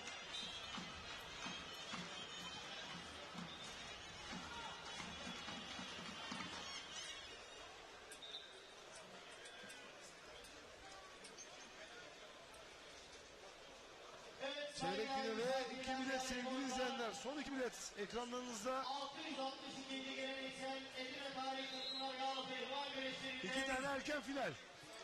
Diyebilir miyiz? Diyebiliriz kesinlikle. Şimdi paçaya inmek Tekrar. istedi İsmail. Paçalara uzanmak istiyor. Hocam buraya izin vermedi. Tekrar paçayı aldı. Sol bacağını. Balıkesir Büyükşehir Belediyesi Başkanlığı adına güreş yapıyor. Balıkesir Bigaliç, Semih Yılmaz, Antalya Muratpaşa Serhat Belediyesi Kökmen adına bir güreş yapıyor. Hamlesine Mehmet Yeşileşir bir Sevgili kontrakatla cevap verebilir. Gölcük Belediyespor Şu an hem Yeşil hem Serhat Kocaeli Gölcük. Balk boylarda da son 16 mücadelesi. kafaya basarak rahatsızlık veriyor. Antalya Sirit MCM Özkanlar Spor Kulübü adına güreş yapıyor. Antalya. Hakem heyetinin, meydan hakeminin daha da güreşi karıştırmasını istemesi gerekiyor. Cengizhan Şimşek, İsmail Balaban'ın. Dadaşlar Erzurum. Evet Yunus Emre Karabacak sevgili izleyenler. Oktay Güngör. Reşit Karabacak'ın mahkumu şu anda Ara ara uzaktan son 16'da paçalara uzayıp 8'e kalmak uzanıp için mücadele edecek az sonra. Bir Savaştepe Kurulu. sürmek düşma istiyor. oldu. Kafa kafaya sokuştular. Gölcük Belediyesi adına güreş yapıyor. Kocaeli Gölcük. Emre Türk. Bursa Büyükşehir Belediyesi adına güreş yapıyor. Bursa Mudanya. Osman Bakır. Samsun Gökçe Karaoğlan Spor Kulübü'nün Şu an hava açık ama hava serinledi sevgili seyirciler. Bu arada bizi Aydın Germencik'ten isteyen değerli dostum Ümit. Hava durumu da kondisyon için önemli değil mi? Aynen öyle. Murat Alman. Ama Denizli Büyükşehir Belediyesi adına güreş yapıyor. dipdiri duruyor ikisi de tabiri caizse. Denizli Beyaz. İsmail Balaban. Alparslan Tekmen. Sakarya Büyükşehir Belediyesi adına güreş yapıyor. İsmail Balaban. Sakarya Karabükçesi. Cengizhan Şimşek. Şöyle bir silkeledi. Mehmet Yeşileşir, Serhat Gökmen'i oradan Antalya güreşe girdi. Aynı pozisyonda birbirlerini öyle tahrik ediyorlar ki. Evet. Erbalı. Nasıl ya? Cafer Çarkacı. Mehmet Yeşil Serdar Gökmen Güreşi'yle Eline Hata yapmak istemiyor hem Cengizhan hem İsmail. Çanakkale. devam ediyor. İsmail'in Ömer Yazgir Gökkaya. Antalya İsmail Balaban yaklaşmadan puan almak istiyor. Tabi o da biraz zor.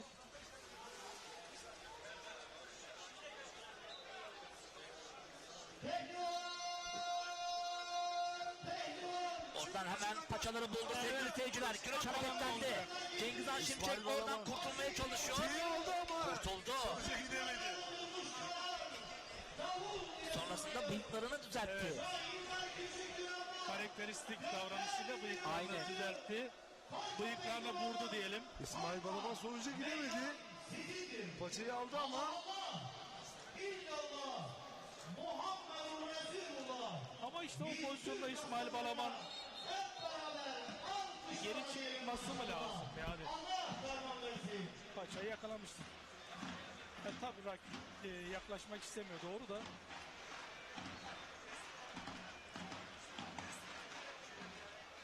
Serhat Gökmen Mehmet Yeşil mücadelesi Şimdi paçayı tekrardan aldı İsmail. Tekrar Yüklendi. paçaları buldu. Şimşek. Ya orada çiftlecek ya kasnaktan sürecek diğer eliyle. Tek paçayla düşürmesi zor. Geçen sene bir kas kanadı Cengiz Han oyunuyla Şimşek kuvvetli bir sporcu. rakibini yenmişti. Oradan- İhtar çıktı mı o müsabakada? İsmail Şu an Balaban'ı için yenmişti. çıkmadı. Şimdi paçadan aldı. Evet Serhat Yeşil Gökmen, Serhat Mehmet Gökmen, Yeşil Yeşil karşılaşması. karşılıyor. Dış Aynı kasnaktan pozisyona aldı. biri Yeşil. giriyor, O da öbürü paçayı diğeri aldı. giriyor. Kısır döngü Paçayı oluşuyor verdi diyorsunuz. Serhat Gökmen. İndi aşağıya. Dış Oradan kasnak çözülebilir değildi. mi? Paça elde. Oradan bu kas kaslardan kanadı yapmak gelebilir istiyor mi? Mehmet Dış Yeşil. kasnak Hayır yine yan kasnaktan bulup Yeşil'in elinde. Yeşil kafasına Uzattı basıp paçayı. arkasına geçmek Dolanmak isteyebilir. Paçayı arayabilir oradan. Bulabilir. Bulamadı. Aşağıdan güreş tarzını sever Serhat Gökmen. Müthiş bir mücadele var orada. Çok iyi bir mücadele. Keşke Şimdi İsmail ile Cengiz Han da boynuzlukla böyle karşıladı rakibini. mesafesiz güreşseler.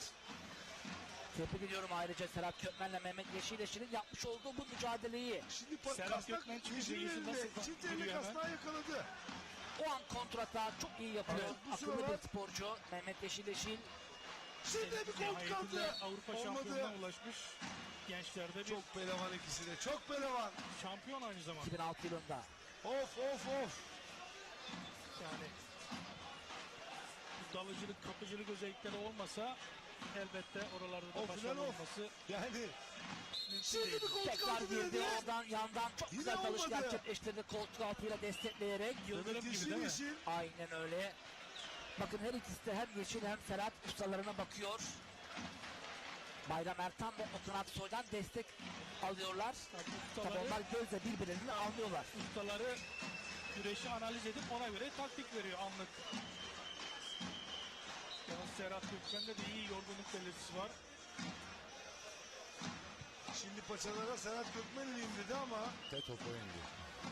bir Çok daha sabırlıdır denedi. Mehmet Yeşil Aynı Yeşil. şekilde İsmail Balaban da. Hiç sükunetini bozmaz. Şimdi kasnağı aldı dışarıdan. Mehmet Yeşil Oradan Yeşil. paçaya uzanmaya Kasnak çalışır. elinde. Paçayı bulamazsa Boyundurukta topuklardan uzattı. çeker. Yeşil. Serhat Gökmen ayağa Cengiz kalktılar Han tekrar. Şimşek'e ikinci ihtar işaret ediliyor.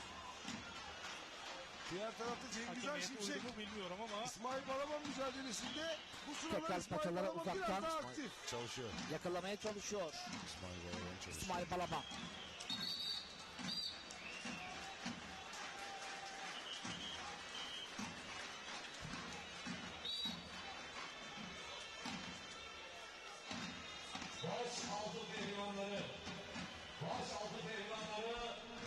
Yunus Emre Karabacak. Benim çırağımdır. evet, Hamza şimdi Evet, bu an oradan gibime Karabacan geliyor. mahkum. Sevgili Ya izleyiciler, Serhat Gökmen'e ya O da şu Yeşil'e. anda son Paçayı 16'da buldu. 8'de kalmak için Yeşil'in mücadele de sevdiği edecek. pozisyonlar, Serhat Gökmen'in de sevdiği pozisyonlar. Sonra şimdi paçayı aldı Oradan Serhat sürebilir Gökmen. mi? Oradan Oradan bastırabilir mi? Yeşil. Yeşil için biraz Bırakmıyor tehlike ama paçayı. son hatanı yapabilir mi? Yeşil de bırakmadı İzliyoruz. kasnağı. Nasıl oradan Şimdi kurtulacak? oradan yüklendi. Bakın hemen Paçalara arasına indi girmek tekrar istiyor. Yeşil. Bacağını Tekrar arasına yumuşak sokup bir oradan pehlivan toparlamak ama istiyor. Ama artık bakalım arkasına oradan geçti. Puan yok. kurtulabilecek mi? Güreş hala devam ediyor Hala sevgili puan yok. izleyiciler. Paçayı aldı Serhat aşağıdan. Gökmen çok yakın puan Yeşil. almaya. Ama Serhat Gökmen oradan arkasında. çok güzel Oradan döndü. dolanabilir. Mehmet Yeşil için tebrik ediyorum. Gerçekten tebrik ediyorum. Çok güzel. Çok sıkıntıyı sağlamadı Mehmet Yeşil. Tam puan vermek üzereyken oradan muazzam bir Nerelerden dönüş yaparak kurtarıyor? Serhat Top Gökmen top öyle bir zaman. ok çekti ki. gerçekten Şimdi Ama Yeşil'le çok Paçaları yoruldu. indi. Serhat onu bir Serhat tekrar girdi Gökmen aynı dış pozisyona. kasnaktan bastırmak Bakalım ve istiyor. oradan bakalım Yeşil Oldu Yeşil. bakalım. Şimdi oradan bir kaskağını Mehmet Yeşil gelebilir. için mi sonuca ulaşacak Yükleniyor yoksa Serhat Gökmen. Serhat Gökmen mi? Yeşil içine Direniyor. kontralar geliyor zaman Mehmet zaman Yeşil ama Yeşil. o enerji sanki tükendi gibi. Allah'ım Allah'ım. Bu Ama nasıl az bir güreş? önce Çamura Mehmet Yeşil geldiler. Yeşil Orası gerçekten çok uçurumdan tehlikeli. döndü. Kaygan zemin sevgili Olağanüstü bir izleyenler. mücadeleyle Sabahki esnekliğini, yağmurdan sonra hürriyetini göstererek bataklık olan kurtuldu. bir Tebrik yerdeyiz. ederim seni Mehmet Yeşil Yeşil. Şu durumda Şey- 2 dakika. Kardeşim de geldi Hatta benim. bir dakika kim Yanımıza hücum şimdi. yaparsa o Beraber maçı izliyoruz. alabilir. Yeşil Mücadeleyi nerelerden kazanabilir kurtardı ama o ya. enerjisi kalmadı bakın. Of of of. Çok fena değil. Şimdi İnanın şu an İsmail Balaban İbrahim Cengiz Han Yeşil'e Şimşek doğru döndü. güreşini bile izleyemez olduk. Çünkü Kasnakları tam bırakmıyor. güreş kızıştı. Deyim yerindeyse Serhat Gökmen'le Mehmet Şimdi Yeşil için sırada da hamasını kaldırdı hemen Serhat hemen Gökmen. bitirdi. Olmadı. Oradan güreş karıştı. Kündeye kullanabilir mi? Kimde olmaz. Kasnağı Yiyorlar bırakmıyor dış birbirlerini. kasnağı. Seyir zevki yüksek O bir dış puanlama kasnak temiz kurtardı olan Yeşil. yarışması. Şimdi Yakın Çangalı vurdu. Serhat Gökmen nasıl Olmadı. ayağını arkasına Olmadı. aktarıyor. Çekti. Hünerlerini nasıl gösteriyorlar. kasnaktan Aferin diğer Serhat. tarafa yöneldi. Aferin Yeşil. Kafayı Yürekten tebrik kaldırıyor. ediyorum Çamur sizi. arası sakın oraya Gerçekten girmeyin. Kıpılar Kaygan Sarayıçı zemin demiştim. Ermeka'nın doğalı çayır. Yeşil. Yürekten Arkasına iyi geçti mücadele bastırdı. veriyorlar. Çeyrek Faul finali oldu. yazdıran Mehmet Yeşil Yeşil. 7. isim. Aferin Çeyrek sana finalde Yeşil. Yeşil oldu. Sana da aferin Serhat. Ve nefesini kesen bir mücadele. Düşman Bakın gibi yüzler savaştılar, çamura kardeş bulanmış gibi durumda. güreştiler. Yağmur yağdıktan İkisi de dolayı alkışın en güzelini hak etti. Tuğalı Çayır kendini bazı yerlerde tuğalı Mücadelenin çamura bıraktığı bitimi bir oldu. nevi. Tekrarını Yok böyle bir izliyoruz sevgili mücadele. seyirciler. Nefesini kesen mücadele. Aman Çok iyi yarabbim. direndi. O dış kastak var ya, o dış Mehmet kastak. Yeşil. O dış kastak kurtardı Hemen Yeşil'i her arkasına yerde. geçmek istedim. Serhat Aslında bunun Gökmen, tekrarı oraya daha da girmeyin. böyle bir Orası dakika, kaygan iki zemin dakikadan demiştim. verilebilir geriden. Beni dinlemedi. Tünel İşte var. tekrar Tam bir izliyoruz. geri dönüş yaptı Mehmet Yeşil, o Yeşil. dış kastağı var ya, o dış Bakın kastağı oradan bırakmadı. giden kurtulmaya Hem Mustafa soldan çalışıyor. hem sağdan. Evet. Bak Bacağını kastan buldu, kurtardı. kendine doğru çekmeye çalışıyor. Bastırdı, Tam arkasına arkasına geçti. geçti. O dış Serhat kastak Gökmen de son sıkıntını her şeyin attı kilidi artık. orada. Üzüntüsü buradan belli. Serhat Mehmet Gökmen, Yeşil için de tebrikler. sevinci buradan Mehmet belli ve Yeşil duasını bu şekilde İkisini tebrik etmek lazım. gerçekten Mehmet Yeşil de sarıldı kazanan Serhat'a. Gerçekten Mehmet Yeşil takdire ama şayan iki pehlivan. her iki tarafta bu Balıkesir mücadeleyi Büyükşehir de Belediyesi kazanmış oldu. Öyle Başkanı diyelim. Sayın Yücel Yılmaz'ın Ve son Yılmaz'ın karşılaşma bir pehlivanı. İsmail Balaban Çeyrek finalde sevgili izleyenler. Ankara'dan öğretmen avukat Macit Ve Yeşil son yok. Ben bilet. demiştim Mehmet Yeşil kazanacak diye. Evet, Şimdi öğretmen dakikayı da avukat göreceğiz. Macit Yeşil yurtun dediği gibi de Mehmet Yeşil kazandı. Evet 82. dakika. 82 dakikadır Güne güreş kolay yapıyorlar. sevgili izleyenler. Mehmet Yeşil O ve Serhat kısmeti Gökmen giydirelim sonuca size. ulaştı. 80 dakika. Çeyrek final O güneşin ikisini Mehmet altında Yeşil hiçbir şey yazdırdı. yapmadan dursanız bile Ve bitersiniz. 83 dakikadır Bu adamlar Cenk yapıyor. güreş Cenk. yapan İsmail Balaban ve Cengizhan Şimşek hala yetişemediler. paçaları Bir indi. hamle İsmail Balaban'dan. İsmail Boynuzla Balaban. karşılık verdi Cengizhan Şimşek. Of.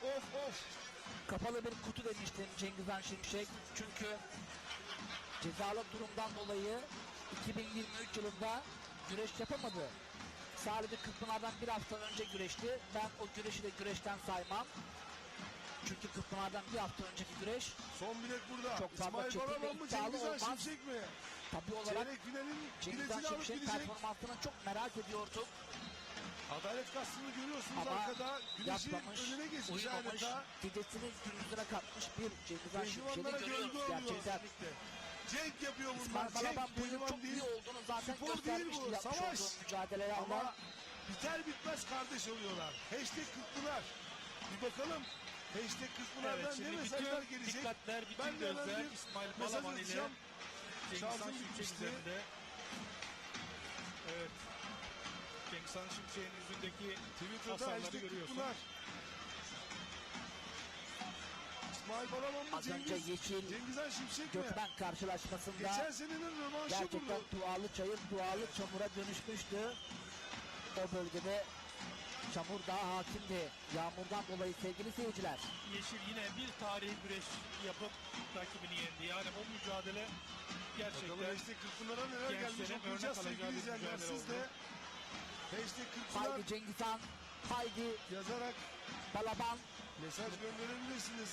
Balaban'a da doluya hücum etmesi lazım. Yani o ayağı uzandıysa tutması lazım. O da var. Biraz daha sonuç odaklı hamle yapmaları gerekiyor. Her iki sporcunun Yani aslında girip çıkmak sadece hücum değil.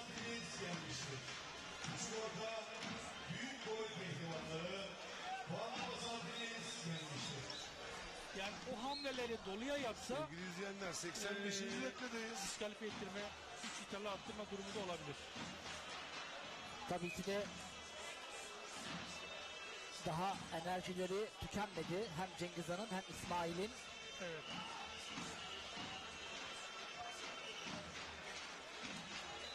Sağ eliyle tam kavradı. Cengizhan Şimşek paçalara Boyundurukla uzandı. karşılık verdi. Boyundurukla karşıladı. Çok İsmail enteresan, Balaban. o bacağı yakalıyor ama oradan Ali Güreş. devamını getirmiyor. Evet. Şimdi beni affetsin hocam. Aydın Adnan Menderes Üniversitesi Spor Akademisi'nde Biraz daha yanaşmaları tam gerekiyor. görevini Her bilmiyorum iki ama yazarsa sporcunun da sevinirim. Ali hocama sevgiler saygılar. Yani yağlı güreş Cengizhan bağlanıp nasıl bir güreşilen bir pehlivan? Bu kadar pasif tarz ama güreşen, dikkat seyir edersen kalitesini düşünen uzak- hiçbirine zevk uzaktan vermiyor. uzağa Dedem bakıyor. Volkan demiş. Valla biz de nedenini araştırıyoruz mecbur ama kastan paçalara girmeleri çok gerekiyor. önemli mücadeleler bunlar. Ali hocam, Hasibe Hanım da Ustaların da selamlarını göndermiş. Cengizhan Çocuk Şimşek'i yaştaki desteklediğini geleceğin söylemiş. baş planın adaylarına daha çok kastan paça oyunlarını da öğretmeleri gerekiyor. Paçayı buldu yine. İsmail Balaban. İşte paçayı tuttu mesela Oradan burada bırakmayacak. kasnağı da bulursa Devamını getirse tabii güreş karışacak ama Bu arada Tabii, Cengiz Han Şimşek de Cengiz Han galiba Şimşek'i hacamat diri yaptırmış. görüyor. Onu indirebileceğini düşünemiyor. Yani hissetmiyor. Onu hissetse devamını getirir. Tekrar öncesi o da güreşe bayağı aç kalmış. Enes Doğan. Başlatı pehlivanımız Enes Doğan. Çok adeleler meydanda yerinden. hashtag Türkpınar diyoruz. Mesajlarımızı gönderiyoruz Twitter'dan. Ankara'dan Hamza Gülgün Az yazmış. önceki Atasporumuz güzel yayın Mehmet ve Bekir, sunumumuz Serhat için Gökmen teşekkür ederim. karşılaşmasını biraz karıştılar dedim. Sevgili izleyiciler, kılıç hareketlendi. Cengiz Han Şimşek oradan kurtulabilecek mi? Beline girdi. Yüklenmeye çalışıyor. Cengiz Han Şimşek nasıl oradan? Hayır, hayır işte. Ama puan yok. İsmail Balaban'ın itirazı var. Burada Güreş devam etmesi lazım. gerekiyor. Güreşi soğutmamak Evet, gerekiyor. Yeter ve Vergi Dairesi Müdürü Vahit Akın Bey bizlere Yok, ulaşmış. güreş düdükle başlar, Düdükle düdükle çağır biter. başlar, düdükle biter. Kolay gelsin Volkan kardeşim, sunumunla renk katıyorsun. Bana Tebrik bakıyorsun eder, diyor ama- başarının devamı dilerim diyor. Selamlar Sakarya, Evet, güreş Fevzili. Vahit Yaşar Akın devam Bey. etmeli sevgili Bugün de seyirciler. Vergi Hepsi Dairesi bizim Müdürü kardeşimiz. Hepsi bizim Yusuf'a çocuğumuz. selamlarımızı gönderiyoruz. Bizi izliyorlarmış. Güzel bir mücadeleydi. İyi Twitter'dan da beline hashtag- girdi. İyi kavradı. Tam sonuca ulaşacaktı. Bunlar eşliğine Cengiz bakalım Han neler savuşturdu. geldi. Yani Son müthiş bir daha- dönüş oldu. Geri dönüş oldu. Yeniliyorum sayfayı. Hamza Gürgün Bey'e çok teşekkür ediyorum. Sunumumuzu beğendiğiniz için saygılar. Mustafa Dorukhan dedik seneye gelmek nasıl olur inşallah. Çok istiyorum. Bunlar demiş. Ama Cengiz Gerçekten Han Şimşek'in de biraz güreşi araması lazım. Samsun Evet, Vezirköprü'den daha da büyüklere girmeleri selam gerekiyor. olsun demiş. Öyle ya da böyle izlendi. İsmail Balaban Herhangi bir Arka puan kadrajda olmadı. da- yaptı. Hele ki o Cengiz Han Şimşek geri dönüş Belli oldu yaptı, ve kurtuldu şu ama anda 88. dönüm dakikadayız. yapan da bir İsmail Dakikadayız. Balaban var. Bakalım puan çıkacak mı?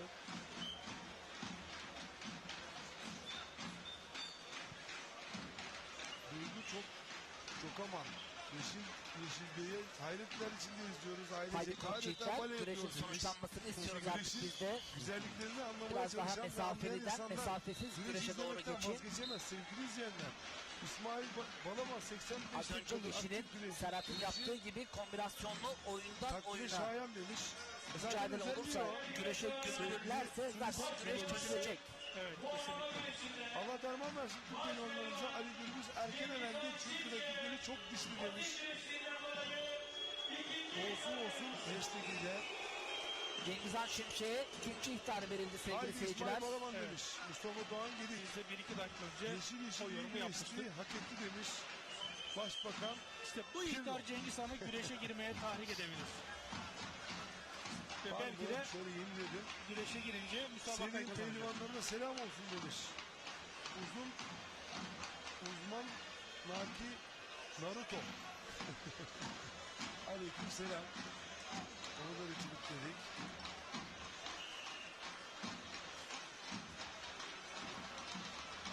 Var mı başka? Zannediyorum Oo, hata bayağı yapan gelmiş. kaybedecek Liseye gibi bakın. geliyor. Şu an yorgunluk yok. Evet. Bunu en sondan okuyalım. Çok fazla ne İsmail'de ne de Cengiz Han'da. Cengiz Han neden hep kaçak birleşiyor demiş.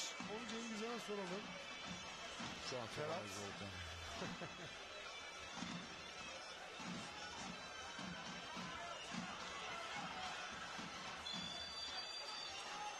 İsmail Balaban'da, Selamlar. Orhan Ardından Okul'da, yazıyorum. Yusufcan Zeybek'te Cengiz birçok çok basit. pozisyon var. Birleşiyor. Yani kendikleri çok Çok nadir oluyor. keyifli Hiç izliyorum olmuyor İsmail neredeyse. Balaban'ı. Şimdiden tebrik ediyorum demiş.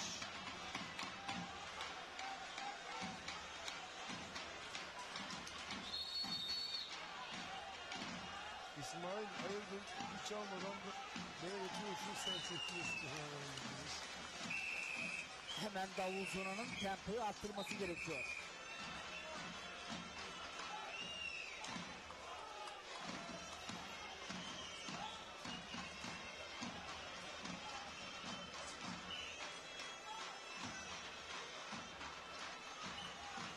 Her ikisi de Antalya Büyükşehir Belediye Başkanı Sayın Muhittin Kırkpınar Böcek bu adına sene güreş alev yapıyor alev sevgili diyor. seyirciler. Hem Sergio İsmail de Balaban Souza. hem Cengizhan Şimşek. Evet. Şu anda White, Şimdi bir kastan Yaşar Akın beyefendi, kaça oyunu yapmaları lazım. Yani bir Sakarya. güreşe bunun içine Denizli'den- girmeleri gerekiyor. Bu şekilde Kolay mesafeler gelsin burada. Volkan kardeşim. Sunumunla renk İkisi de katıyorsun. kasnak Tebrik kapakçıdan eder, güreş başarının aramayı devamını dilerim tercih demiş. etmiyor. Ona alışkın değiller galiba. Büyük ortada gene bir alev çıktı. Tekeli vergi dairesi ilgili sayın. Hakemler de Vay, biraz zorlaması Yaşar Akın. gerekiyor. Yani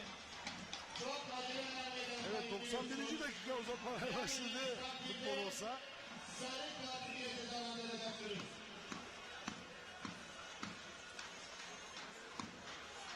Neden iptal edilmiyor Cengiz Han'a diyor Ali Güneş hocam.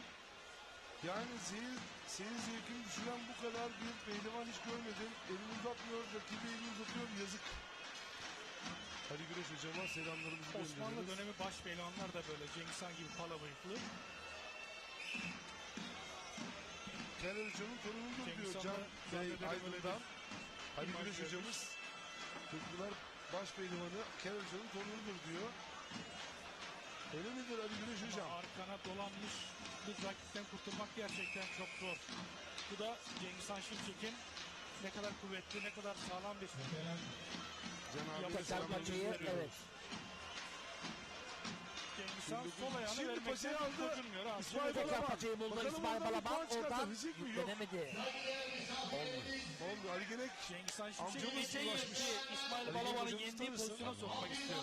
Orman Yüksek Mühendisi Paçamızı Muğla'nın uzun verse kendisi. gaz kanatına Başarılı oturayım. sunumumuz için tebrikler. Yetişiyor ama Kırkpınar'ı emeği geçen İsmail Balaban da hemen Ali bırakıyor. Genek eski hakem ve Cazgır demiş. Evet oradan geliyor soyumuz diyor. Süleyman Ali teşekkür ediyorum demiş.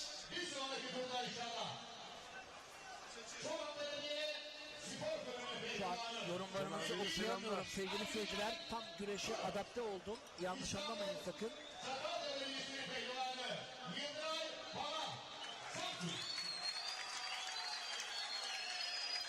Evet başaltını da salıyorlar. Son 16'sını. Yunus Emre Karabacağı izliyor musun? Oradan paçalara uzanmak istedi. İsmail Balaban. İsmail Balaban.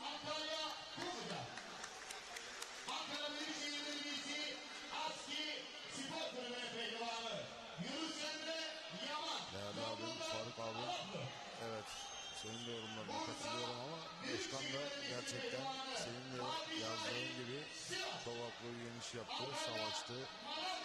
Megastarı yani saf dışı bırakmayı başardı. İsmail Balaban yorumuna da Uzaktan güreşi saygılar abi. tek dalsalar ya da çift Evet, dalma İsmail Balaban gerçekleştirmeler şimdi tamam. paçalara O indi. da amenna. O da olmayınca Yok uzaktan olmaz bu iş. hayır uzaktan dedim. Şu mesafeden. Tabii. Cengiz Han Denize dalar gibi Cengiz dalıştan Han bahsetmiyorum. Sol ayağı hünerli, kuvvetli. Sürekli onu önde veriyor. İsmail Balaban da onu tabii ki biliyor. 94 Geçen dakika yılda oldu. öyle ayağına 1,5 tutup saati geçtik. bastırmaya çalışırken kaç kanadı Sanıyorum Cengiz Han'ın Tekrar gördükleri paçayı var. buldu. Oradan kastan uzandı İsmail Biten Balaban. olması lazım. Öyle mi? 2.50 Cengiz Han'ın kaslarına uzandı.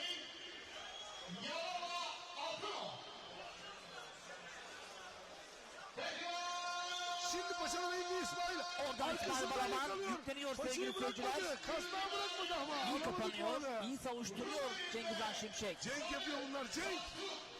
Şimdi Cengiz'den saldırıyor. Eyanse vurdu.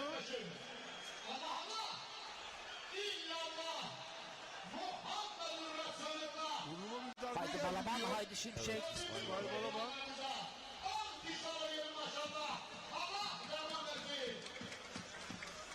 Biraz daha hünerlerinizi göstermenizi istiyoruz. Şimdi paçalara indi Cengiz Han. Aktifleşmeye Tabii ki de başladı burası yavaş kırklar. yavaş. Hata yapmak istemiyorsunuz. İsmail Balaban Balaban paçalar. paçayı buldu, Paçayı kaldırdı. Paçayı buldu. Gitmek Nasıl istiyor geçecek ama bu güreş ben sonuç bilmiyorum. Ben getiremiyor. hiç O tahmin paçada, edemiyorum. o Buradan paçada bir iftar aldırabilir mi kehanet İsmail olacak Balaban? galiba. İsmail Cengizhan Balaban. Şimşek'in güreşe girmesi gerekiyor. Kaslarla beraber dışarı doğru sürüyor. Çok güzel koltuktan girdi. Orada Orada aldı. İsmail Balaban sevgili seyirciler. Şansa Sevincini bakın. bu şekilde Şansa bakın sayın gösterdi. seyirciler. Adının önünde. Her iki sporcuyu Cengizhan'ı tebrik ediyorum. yeniyor ve adını çeyrek finale yazıyor. Ve İsmail Balaban Cengizhan Şimşek'i Koltuk altı geçti mağlup bir anda. etmesini bildi sevgili seyirciler. Aynen.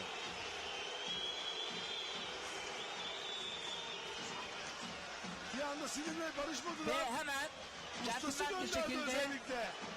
Bir sarıldılar. barış dedi. Koşa Ve koşa koşarak geliyor soyunma odasına. Er Koşa meydanı koşa. terk edip İsmail puan Balaban çayından son çeyrek finalist. ayrılıyor sevgili 93. seyirciler. dakika 94. dakikada Tekrarı ekrana gelecektir. koltuk altı geçti. Bu güreş Şimdi de koşa koşa karşılaşmasının soyunma sonucunu odasına gidiyor.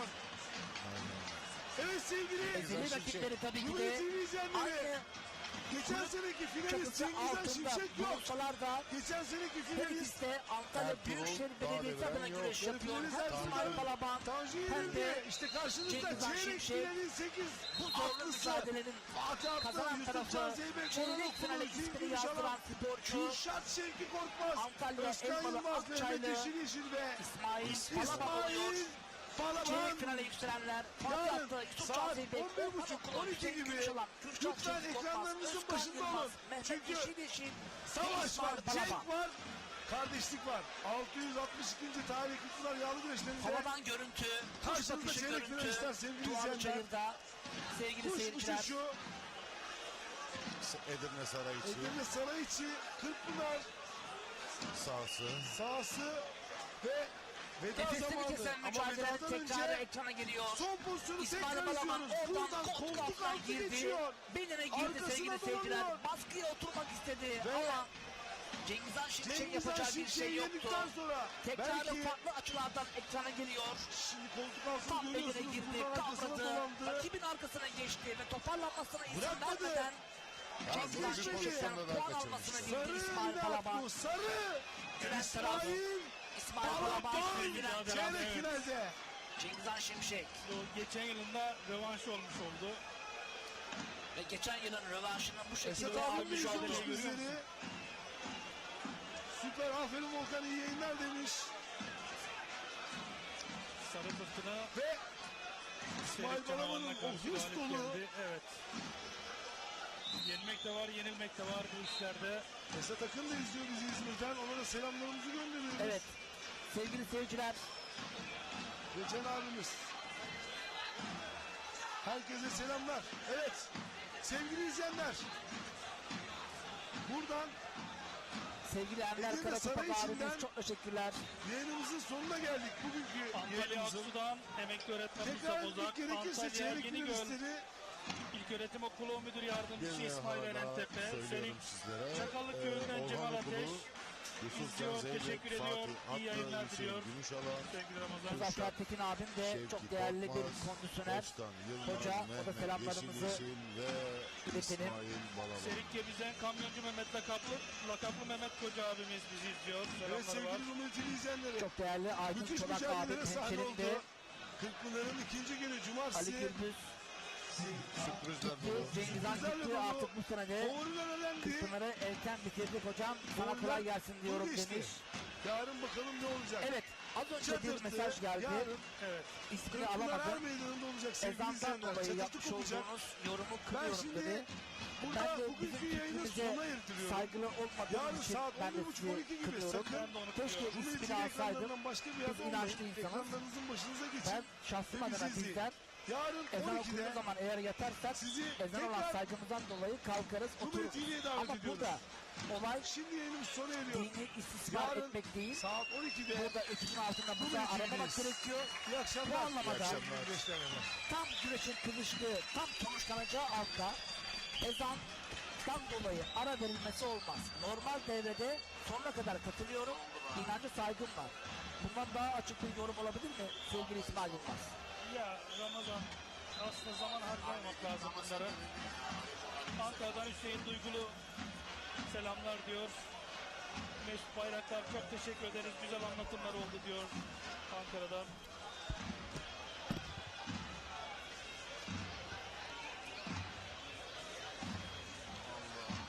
Bunlara iyi anlatalım ki en azından yanlış bilgi bilmesinler. Yanlış konuşmasınlar. Evet kıymetli güreş severler, bugünkü yayının sonuna geldik. Ben deniz sunucu Ramazan Toksöz ve yorumcumuz İsmail Yılmaz. Yarın yine karşınızda olacağız. Hemen saate bakıyorum. Program müdürümüz, yayınımız saat kaçtaydı? Hemen bilgi verirsen. Pazar günü yayınımızda saat 12'de o bilgiyi verelim. Antalya'nın tek televizyonun Kanal D ekranlarından bugünlük bizden bu kadar. Yayından düştük ya da düşürüldük. Yayından mecbur reklama girmek zorunda kaldık. Sesimiz gitti, şu oldu, bu oldu. Hepsi Kanal D'nin hiçbir alakası yoktur sevgili seyirciler. Tamamen ortak yayının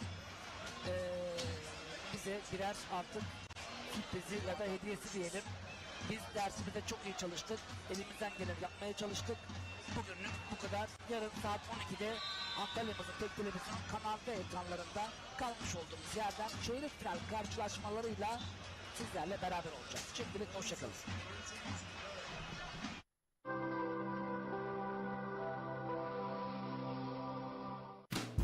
Bereketli tarlalardan lezzetli sofralara bir yağ ayçiçek yağı ve Birma margarin. Türkiye'nin en büyük ayçiçek yağı üreticisi Trakya Birlik'ten.